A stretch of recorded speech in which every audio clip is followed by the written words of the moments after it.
So you mentioned tailoring social media. How do you suggest sports organizations balance acquiring new fans versus alienating hardcore fans through social media? It's a very tricky thing to do. From a business point of view, you want to be able to market and profile, and you've only got a limited resource, and so people will start doing things like sending blanket emails, and they may not segment the audience enough. But in time, the lessons that you need to learn are about tailoring it down to, if necessary, down to the individual. Having those conversations, being seen to have those conversations is really important. And so, for example, using Twitter as a communication technology is great because by answering and having a conversation with one person, you actually may well be having a conversation effectively with thousands of others who are watching that conversation, and therefore you're hitting that communication all in one go. But profiling is the thing that the internet industry, the advertising industry, all the brands, that's what they're really after, is getting down to the holy grail of a CRM system and a single sign-on that identifies the individual. Doing that with social, if you do it right, takes time and effort, but it can yield immense value. Yeah, I think we need to be careful with the terminology here, because when I've got one company who I work with, and they're forever talking about sending out e-shots. And I can't think of a more negative way of describing it. You might as well call it blanket bombing, And what you want to be doing, of course, is saying we're sending out newsletters that are tailored and profiled and everything else. And so similarly, mining, sure. Understanding, absolutely. Understanding in great detail.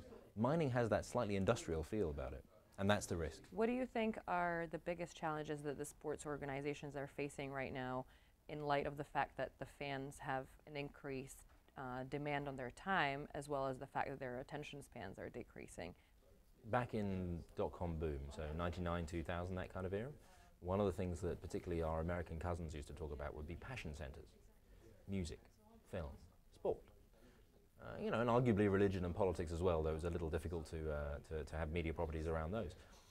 So if you've got a huge strength, like something that people are passionate about, something that people really care about, then that is the kind of power that will mean that your business can develop and grow and engage an audience in really effective ways. Because if you do it right, you are pushing at an open door.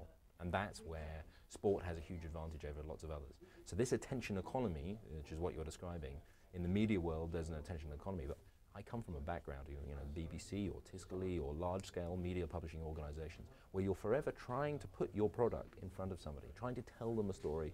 Sometimes they want to know, sometimes they don't want to know. But if you're talking about a football club or a sports team or an athlete that they love, they genuinely love, and they're inspired and motivated by, real base human emotions, then you've got immediately a huge head start on the way in, and you can connect with them and talk with them. And then it's really about, okay, so we've got that core going, and we've got a conversation going.